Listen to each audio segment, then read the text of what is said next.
A half-eaten hot dog smacked against my windshield. It left a thick, greasy smear of ketchup across the glass. Outside my car, my own family was cheering. I put the car in park and looked up. Above the garage, a massive red vinyl banner whipped in the cold wind. It was printed in giant block letters. It read, "Goodbye, Freeloader. Do not come back." The grill was smoking.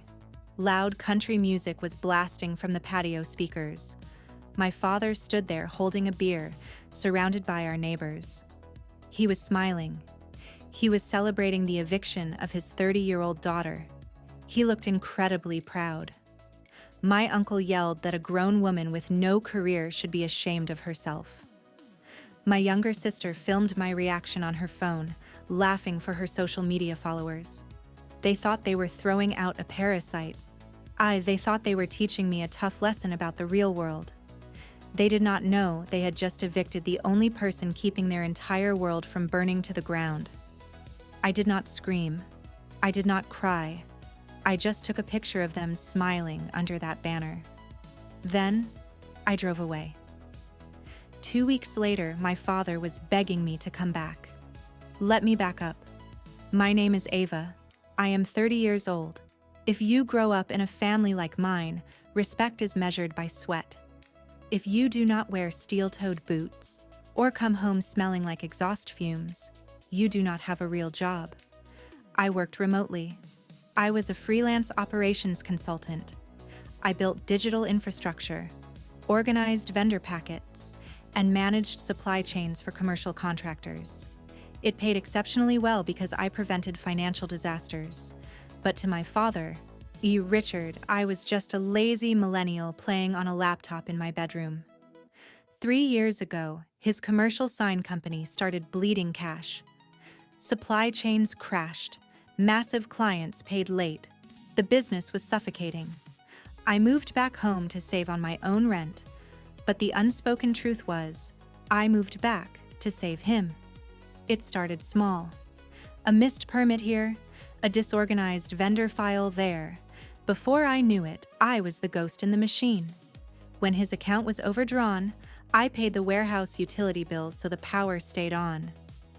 I renewed his expensive software licenses. I covered payroll gaps on Friday nights so his workers would not quit. I negotiated with furious suppliers while my father slept soundly down the hall. Every time I fixed one disaster, 2 more surfaced. I spent 3 years pouring my own income into his sinking ship. My total hidden contribution? $112,000. And how did my father repay me? By telling the family I was a failure. He treated my competence like a household appliance, useful when he needed to avoid bankruptcy, but deeply embarrassing when he had to acknowledge it. The rest of the family followed his lead. Contempt always rolls downhill. My sister Kelsey mocked my fake job, even while begging me to pay her rent. My uncle Dean, a chronic drunk who worked for my father, constantly made jokes about my weight. My grandmother wrapped her cruelty in religious verses. I paid for their groceries. I paid for their comfort. I paid for their peace. And in return, they made me the family punching bag. The breaking point arrived on a Tuesday morning. My father decided he wanted to play the tough patriarch. He cornered me in the kitchen. He used that loud, booming tone people use when they expect applause for their cruelty. He told me he was giving me 6 days to move out. He said he was embarrassed by me. He said no good man would ever respect a woman who still leaned on her father at age 30. He said hitting rock bottom would finally force me to grow up. I looked at him. I asked him one simple question. Do you want me gone, or do you just want an audience when I leave? He smirked. Maybe both. That was the moment I stopped feeling hurt. I felt nothing but absolute clarity. People think revenge begins with blind anger. It does not. Real revenge begins with spreadsheets. If I cried, they would call me unstable. If I screamed, they would call me disrespectful. Evidence was the only language my father could not interrupt. I spent the next 4 days quietly packing my life.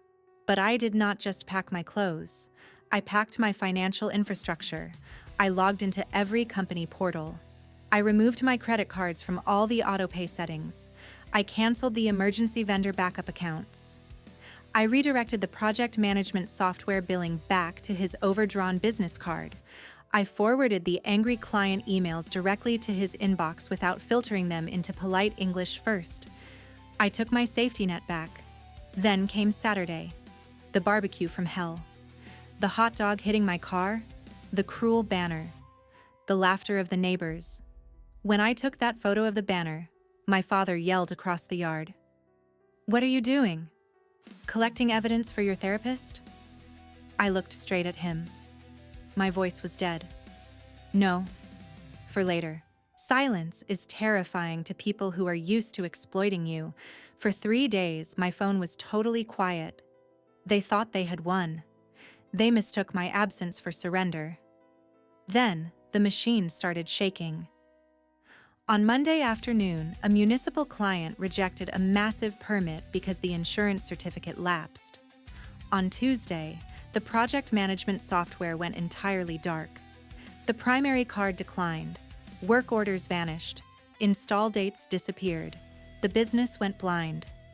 On Wednesday morning, the power company sent a shut-off warning to the warehouse. At exactly 7:12 in the morning, my phone lit up. It was my father. He used his sweet, panicked voice. "Ava, sweetheart, there is some confusion with the utility billing. Please call me back." Confusion. I almost admired his delusion. I let it ring.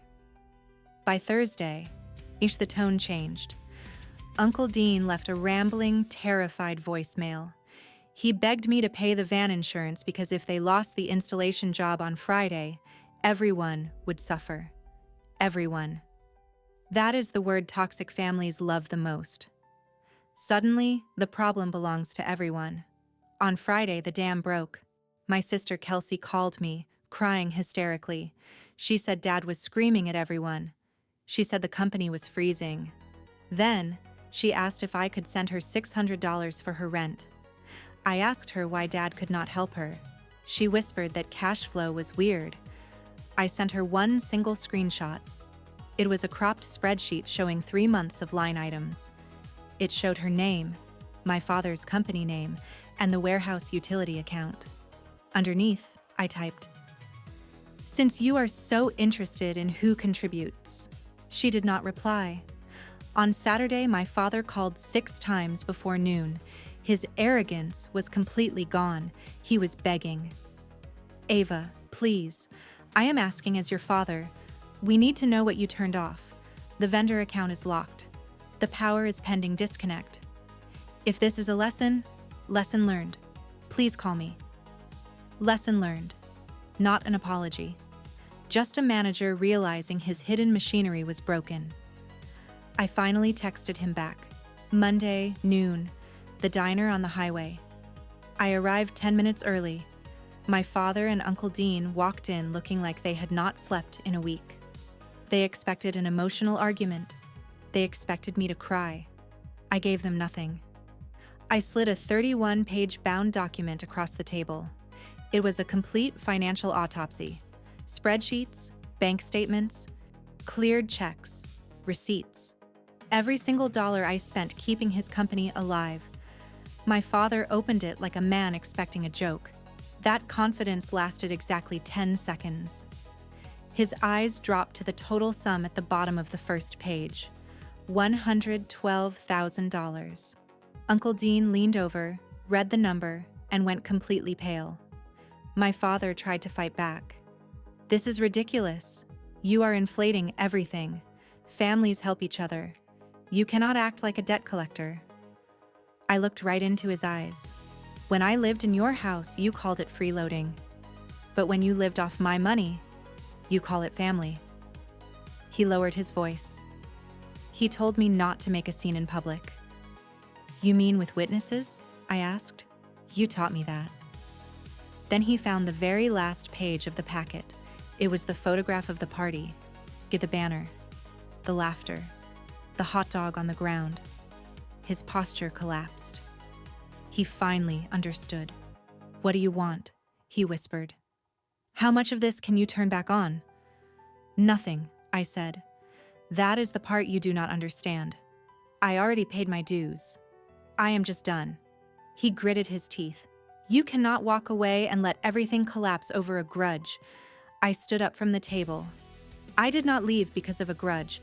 I left because your disrespect finally cost more than my loyalty.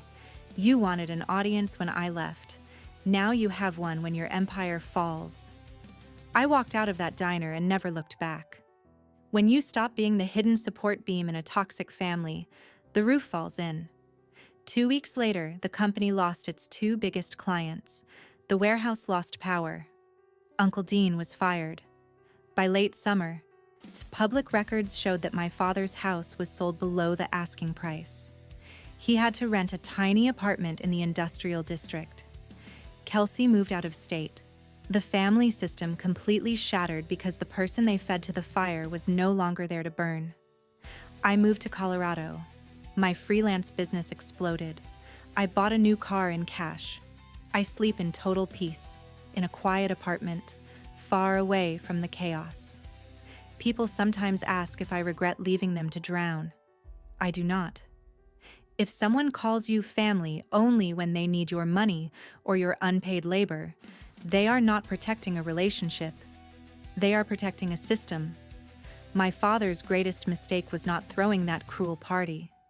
His greatest mistake was believing the person he humiliated would still keep the lights on for him the next morning. He begged for my help 2 weeks later, but by then the karma ledger was already closed.